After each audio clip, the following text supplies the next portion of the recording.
Hello gorgeous humans, welcome back to Metamorphosis. It is now 3 months into the Kalari diploma. You all know this already, but for anybody that this is their first episode, I'm studying a 2-year diploma of Kalaripayattu, which is an ancient Indian sword fighting martial art. And I'm living in Oroville and studying intensively this form of training. And by intensively, I mean we train for 5 hours a day, Monday to Friday. There's 3 hours in the morning, which is like 1 hour of body conditioning, and then 2 hours of long stick training. And in the afternoon, we have another 2 hours, which is 1 hour of short stick training, and then another hour of body conditioning. And then on the weekend, there is morning class, Saturday and Sunday, that goes for normally around an hour and a half, sometimes up to 2 hours. And that's normally with Guruji, the guru of our school. And it is extremely intense. And I have been familiar with this martial art for quite some time now. I first discovered it a little bit over 2 years ago. I came here to do like a short course, a beginner's course of it, which was about a month long. And then I was doing online classes on and off for that next 2 years before deciding to come and do the diploma. And it's been such a beautiful, transformative, just insane journey. Like honestly, just the most insane thing I've done in my life, I think. And I've learned more about myself in the last 3 months than maybe in the entire rest of my life, which is saying a lot. And I'm definitely going through my own huge metamorphosis. So I just wanted to share like what the journey has been like up until this point and my biggest, craziest realizations up until this moment. And I feel like I need to give a little bit of background context. I'd always had this diploma in the back of my mind as something to do. And it was my friend Samir that decided he was going to do it and invited me also to do it at this time, because in my mind it was just something that I would do like down the line, maybe when I have a midlife crisis when I'm 50, I'll come and do it then. But I knew in my bones that I would do it at some point in my life. And so the opportunity to do it with somebody that I deeply care about was too beautiful of an opportunity to pass up. So I like toyed with the idea for a long time and the amount of discipline of it. And he conveyed that when he was thinking about it, the guru of our school, Guruji, told him that he just has to promise one thing, that he would come to every single class. So this is what Samir conveyed to me. And I thought, that's hectic, like every single class. What about if I just want to take a holiday? What about if I want to like go to a festival? What if I want to go home and see my family? What if I just get bored of Oroville and I just need a change of scenery, given my normal state of being, which is somebody that's just always traveling around and like loves meeting new people and novelty and loves being in a tropical beach, which it's not here in Oroville. And so I gave myself in my mind like just this kind of flexibility.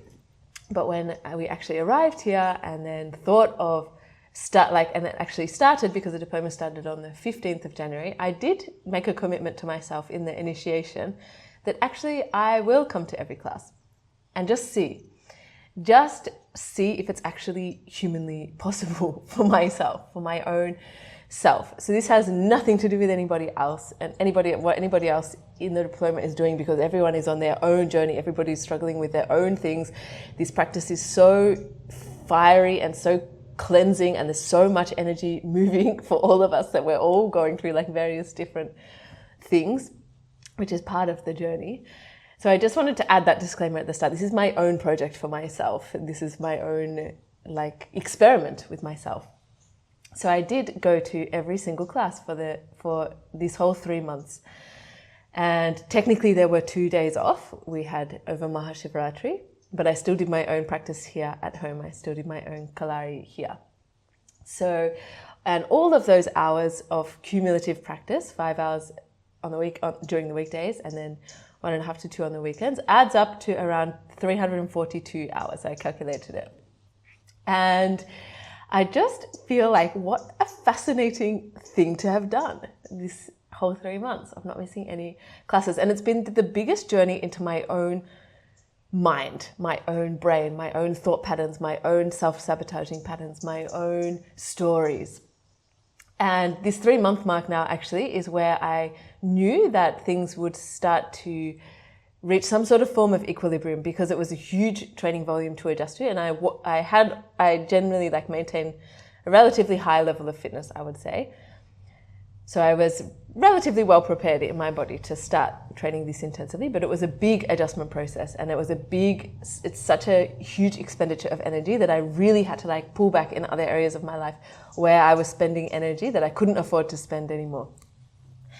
But I had in my mind, and this is probably my exercise science background, that around the 3-month mark, my body would be more or less adapted to the training volume, which they've just upped it again because they've put us into the advanced body conditioning group. We were allowed to attend the beginners one to like practice the foundations more up until this point, but yesterday was the first day that we have to now attend the advanced, even the last hour of the day training, which is very intensive. So it's also another up level. And it has been like an adaptation at this moment, I would say. I feel more or less like my normal self, my normal energy levels, my normal energy capacity, my capacity to be able to socialize, to be creative, to film content for social media and podcasts and read a lot and be educating myself a lot and all of these things that are normally very important parts of my life. Now I can do all of these things again, which feels so nice. And I would say the biggest lesson, the biggest learning for me these 3 months is just that our mind is a complete liar. It's just making up the biggest stories, the biggest, most elaborate tantrums that it could possibly have to stop us from doing things that we actually genuinely can do. And I'm not talking about if you have like an acute injury, like obviously if you break your leg, you're not going to touch wood, you're not going to like come to the class and try and do the class. But within normal capacity and normal just like exertion on the body, chronic exertion, like over a period of time, exertion on the body, our bodies are much more capable than we give them credit for, and that our minds normally allow for, and that society normally allows for. And if you think about this, like there was a period of my life around 3 years where I was living in Spain, in a city in Spain, that was a community of elite athletes, pro cyclists, like Olympic level athletes, Tour de France riders, and people that were really at like their very peak conditioning, peak physical health, peak vitality, peak life force. And they're just normal people. They're completely normal. They're like just exactly like you or me. They're maybe a little bit different. They have like a level of drive that most people don't have, I would say. But more or less, like physiologically, they're the same. They have the same body, they have the same organs, they've got the same heart, they've got the same nervous system, they've got like, in terms of like basic building blocks of the body. And they've obviously trained these specific parts of their body to an extraordinary level. But they were born just the same like you and me. Like they were just babies, then they became toddlers, then they went to school, they were probably like playing on the playground. They had the same, more or less, genetic potential than we do. And I think we do ourselves such a discredit, and society does us such a discredit by making us think that we just aren't that capable in our bodies, that we need just this extraordinary amount of sedentary behavior in our life. And our modern lifestyles are just set up for a disturbing amount of sedentary like behavior in our lives. And we are just addicted to comfort. We're obsessed with it. Like we are just, everything has to be as soft and as comfortable as possible. All our furniture has to be soft and luscious, and our mattress has to be as soft as possible. And we have to, if we can get away with not walking somewhere, like of course we would get transport, and we push our babies around in prams instead of carrying them. And all of our life is adapted. We can go to the grocery and buy vegetables already cut, so we don't even have to peel and cut our vegetables. We don't even have to cook. We can just order on Uber Eats.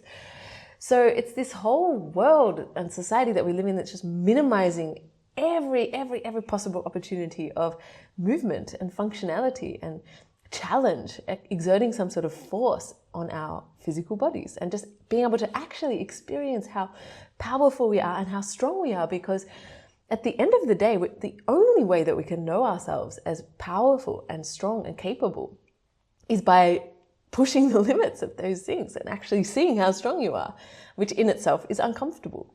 Seeing how powerful you are, which in itself is uncomfortable. But otherwise, it's never going to be anything more than just like a mental construct in your mind. And you can sit in front of the mirror and do affirmations and say, I'm a strong, powerful woman, I'm a strong, powerful woman, and I'm confident, and I can go out in my life and do hard things and blah, blah, blah. But if you aren't genuinely proving to yourself that you are strong by doing things that make you stronger, which are difficult, which are hard, which are uncomfortable, then you're not going to actually experience yourself as a strong woman. And the moment you go out into your life and something challenges you, of course you're going to collapse. Your spine is going to collapse, your posture is going to collapse, your breathing is going to become shallow, and you're going to get completely overwhelmed because of course you are. We can't mindset our way into these things. We can't trick ourselves into these things. So for myself personally, these 3 months have just been like the most extraordinary opportunity to see what happens if I just ignore my mind completely. And it's been a huge lesson that I need to apply to other areas of my life. But so far, this is just the beginning of the journey. And slowly. But because I made this commitment to go to every single class, it just was not an option to like go down this rabbit hole of, do I want to go to the class? Because I've recorded lots of podcast episodes about this before, of like the moment you start asking yourself these questions, you've already lost, like you're already down the slippery slope at this point. If you wake up in the morning and you're supposed to be going for a run and you ask yourself if you feel like going for a run, of course you're not going to go for a run. You know what I mean? Your mind is going to be like, oh, but my knee is a bit sore, and like, look outside, it's cloudy, it's going to rain, and like, but it's so cozy, why don't you just snooze your alarm one more time? Like, maybe we should just go get coffee instead and like do some journaling. That would be nicer. Like, our mind is going to come up with 1 billion different ideas of why we shouldn't do the difficult thing, why we shouldn't challenge ourselves, why we should just stay nice and comfortable and like not exert ourselves too much. So because it just wasn't an option, of course my mind is always going to be saying all of those things, like it's just like a little child basically, just like having a tantrum or like just being petulant. But I knew it was going to, of course, keep doing that, but I just didn't really pay it that much attention. So of course, like some days, like my glutes are twitching so badly, like spasming in the night, and I get up to go to the toilet in the night and my whole body, I can barely get out of bed sometimes. And I'm just like stiff, like walking to the bathroom, like, oh my God, what is happening? And my alarm goes off at 4 o'clock in the morning. And I wake up at 4 o'clock. Like, do you think I'm just like, yay, off to the pit I go? Like I wake up and I'm like, oh my goodness, I'm so sore. I feel tired. My glutes hurt. My knees hurt. I'm starving, all of these different things. And there's always excuses of reasons why we shouldn't go, like I'm sick. I don't feel well. I'm injured. I have a sore knee. I have my period, like all of these different things. And this experiment of just like, okay, my mind is like, blah, blah, blah, blah, blah, like saying, I'm like, okay, that's okay. You can, go on, carry on. And I just go about my morning, and I have a very like consistent morning routine, which is really the secret, I think. I sent a voice note to a friend yesterday about this because she was like, how do you do so many things? This is a bit of a side tangent. How do you do so many things? Like, you're doing all of this Kalari, and you've got your business, and you're making content and podcasts, and you're educating yourself so much, and you're still socializing. Like, how do you do all these things? And I was like, honestly, I just have like a very solid rhythm to my day, and I just follow that rhythm. And it's a rhythm that I discovered mostly in Sri Lanka, I would say. And it was just through getting to know my own energy level fluctuations throughout the day. And like, when am I the most energized? When am I going to want to be productive? When am I going to want to be relaxing more? When do I feel like socializing? And then just setting my day up around those things. And then we are completely rhythmic beings.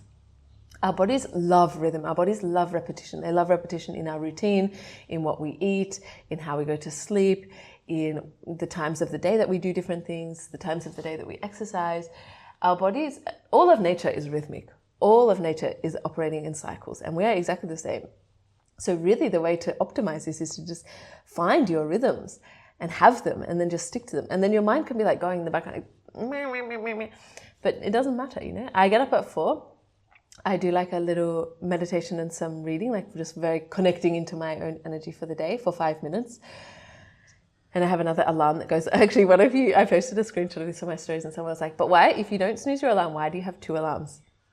So that's just so I don't get carried away reading and disrupt my routine. Then I get up, I go and have like my supplements and some water. Then I come back and I do 15 minutes of yin yoga, like very meditative yin. Then I get up and I make my coffee. I do some more stretching. I get I just organize, the snacks that I want to take to Kalari. I normally make like a big pot of hibiscus and fennel tea while I'm waiting for my coffee. And then I have my coffee and like my pre-training snack, I guess. It's not really a breakfast, but a snack. And I do some either reading or like journaling and things like that, just to be like very calm. And then I get ready and then I go to training. And it's exactly the same every morning. And so because my body is knowing what it's going to be doing, I don't have to really ask myself too many questions. And this is the trap that we get into. The moment we start asking questions, you've lost. The moment you start thinking like, what am I going to do this morning? My alarm went off. Like, what should I do? Should I go to training? Yes or no? I don't know. Like, what do I feel like? Like, no, don't even go there. That's just the most riskiest thing that you can do if you actually want to do what you've said you're going to do. So I get up and my body just follows that rhythm. And my mind is, of course, going like, and I just get on with the morning, and then it's time to go to training, and then I go to training, and all the way to training, I'm like, just thinking like, oh yeah, it's going to be 3 hours. My body is sore. I don't feel that awake, like blah, blah, blah. Can't think too much about what the practice is going to be like, so it's always very intense. And so I almost just like trick myself into not thinking too much about it and just letting the rhythm carry me. And the rhythm does carry you once you're in it. Like, I get to the Kalari, I put the oil on my body.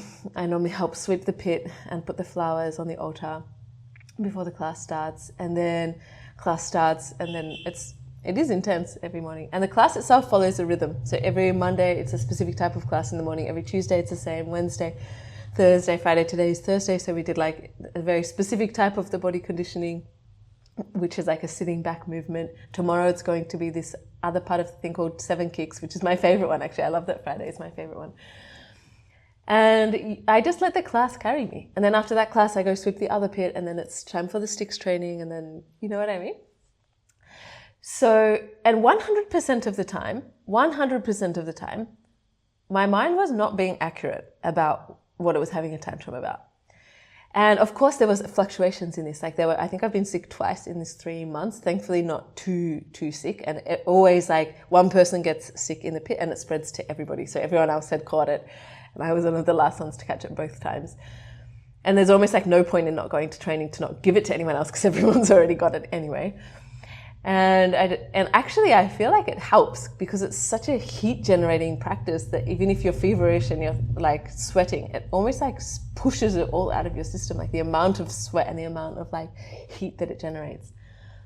And times of like it's always excruciating on the first day of my period to train, but I can do it, and like there's been time I had knee injuries, like worse on one side, but both of my knees for over a month, I would say, before finally just discovering like, excuse me, knees, like, what are you trying to tell me? And they told me straight away. I was putting like endless amounts of Tiger Balm on them, and I bought these special like knee things, and I was bandaging them, and sometimes I would have to take ibuprofen because I would hurt so badly. And I was just, at some moment I was just like, what are you trying to tell me?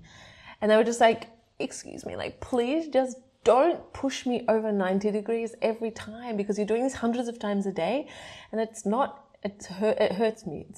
We weren't designed to work like this. Like, please distribute the weight to some other areas in the body. Please pay attention that you're not pushing us over what we're supposed to be doing. And literally it was like overnight, I would say, like it was this like light bulb going off in my mind of like, my knees are not just being like annoying, they're actually trying to tell me something. And the next day I just became like ruthless in checking every time, like every stance. I would be like, am I doing this properly? Is my knee at 90 degrees, or is my knee coming over my ankle? And almost all of them I was doing incorrectly. And I just became like ruthless about not doing it incorrectly. And the knee pain went away like literally overnight, which is wild to me. Of course, my legs are still sore all of the time, but like it's not the same like acute pain. And so all of that time, all of those 3 months, every single one of those sessions, every single one of those 350 hours, my mind was giving me 1 million different reasons not to go. And every single time it was inaccurate. I could actually go. I did do the entire practice every single time, and it was fine. I was fine. And every single time, of course, I was glad after the class that I went. Of course, I was very happy to have kept my commitment to myself. I was happy to have been there. Not to say that like I'm just a bundle of joy in every class. Do you know what I mean? Like sometimes it's really hard. And when you're this tired and like this challenged, like, and it's a process of awakening so much sensitivity in you and like so much emotional clearing happening constantly, which is more of like the more esoteric side of the practice, the more spiritual side of the practice. But sometimes like I'm very sensitive anyway, I think, and I'm also sensitive like astrologically to what's happening. And like yesterday morning, I just couldn't stop crying. I felt sad about some things. I felt like just emotional and just in the class, and it doesn't really matter anyway because you're sweating so much that everything is wet, so no one even knows that you're crying. But like I just had tears like running down my face the whole class, more or less. I just did the chants in my mind because I couldn't sing out loud. And it is just a thing of like confronting yourself every single day, like confronting your own darkness in your mind every single day, confronting the stiffness in your body, in your spine every single day, coming into the pit and just like saying, just a process of so much surrender. Surrender to the life force in you, surrender to the rhythm, surrender to your own rhythm of your body and the trust in your body that it can carry you, surrender to the trust in the practice itself and the teacher and the gurus and the lineage of that practice, surrender to the process of like purification or cleansing of this practice itself. And 100% of the time, my mind was wrong. My mind was telling me just very, very, very elaborate, made up stories.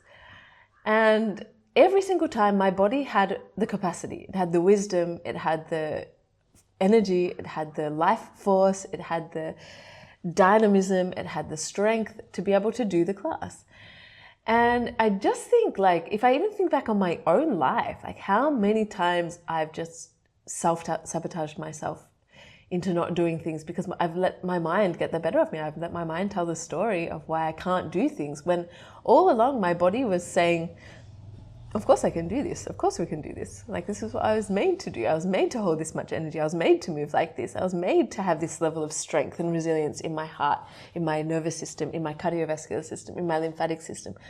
I was made to be like this. Like I want to be the most extraordinary expression of divinity in this human vessel that I possibly can be. So please challenge me, please push me, please take me to the limit so I can grow. That's what our body is trying to say to us.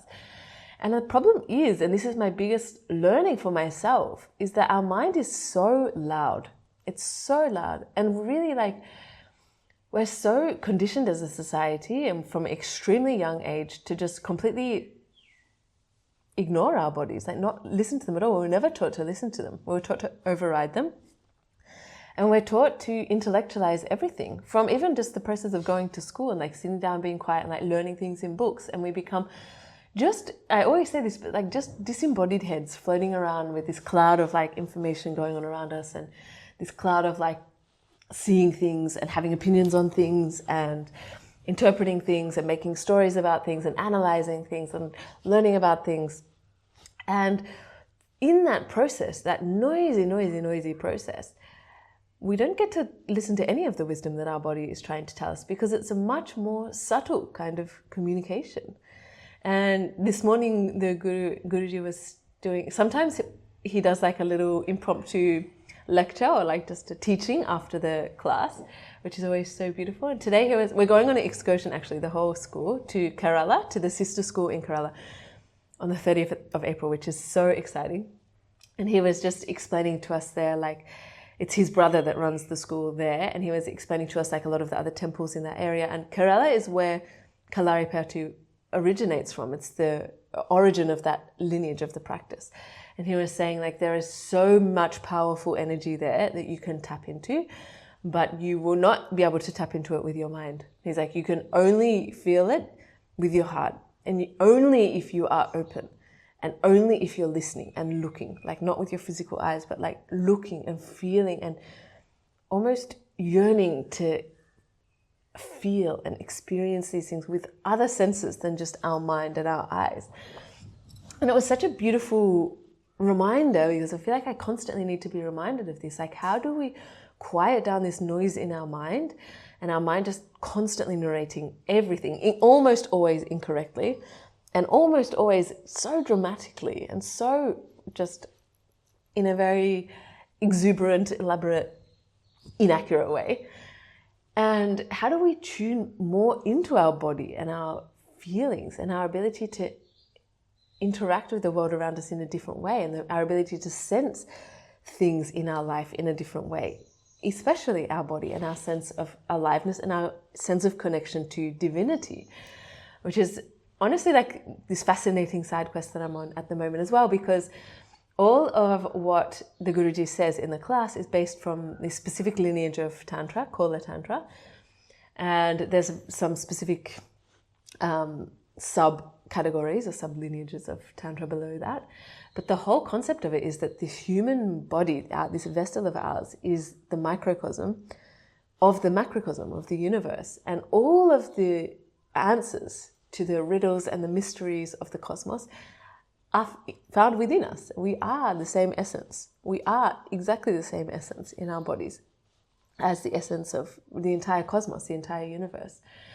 And the whole practice of Tantra and the whole practice of Kalari and the whole practice of this form of spirituality behind the practice is this process of refining the body, and like purifying and cleansing the mind of this obsession with telling the story and interpreting things, so that we can get quiet enough in our minds to actually be able to sense anything inside of us. And it is a blessing, of course, like all of the like leaps and bounds in human development have been from our evolution into being creatures primarily of the mind now, as opposed to like in the past there was a lot more connectedness to the heart and the solar plexus energy centers, which are these very ancient, intuitive, feeling senses. And we still have access to these, like some of us more than others, but we have access to our intuition. We know when we have a gut feeling about something, and we know, and you know that if you override it, it's not a good outcome. We know when we feel something about somebody. We know when we feel something like some sort of like sense of awe or devotion or any of these things. Like we have this feeling sense underneath what's going on in this loud chatter in our mind. And there's so much more I want to say about this, but I feel like I need to just record a series of podcast episodes about it maybe. But the biggest lesson for me is just this. And where else in my life can I get out of this noise of my mind and like this obsession with just commentating on everything? And my whole life I've been like an intellectual person. I've always been obsessed with knowing why, like why this, why that, and how does this work, and why are we like this? And I've always been obsessed with the human mind. I've always been obsessed with consciousness. I've always been obsessed with philosophy and spirituality. And I've always asked a lot of questions. And I've always had this inclination to just read as much as I possibly can, absorb as much as I possibly can, and understand intellectually as much as I possibly can. But now the lesson of Kalari, and maybe this is why I'm here, like maybe this is why I'm doing this whole thing, is like, yeah, we can do that forever. Like there's always going to be more books to read. There's always going to be more opinions to other people's opinions. There's always going to be other people's wisdom. There's always going to be different lineages, different frameworks, different, forever and ever and ever. But what about your own? What about the wisdom that your own body, as the microcosm of the macrocosm, is trying to communicate to you?